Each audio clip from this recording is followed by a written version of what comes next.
war, sag ich Sansibar.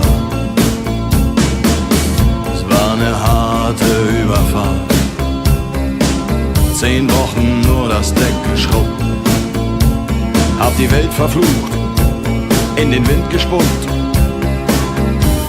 und salziges Wasser geschluckt.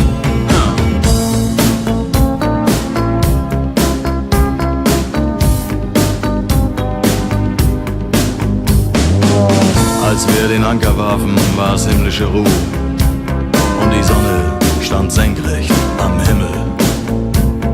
Als ich über die Reling sah, da glaubte ich zu träumen. Da waren 1000 Boote und sie hielten auf uns zu. In den Booten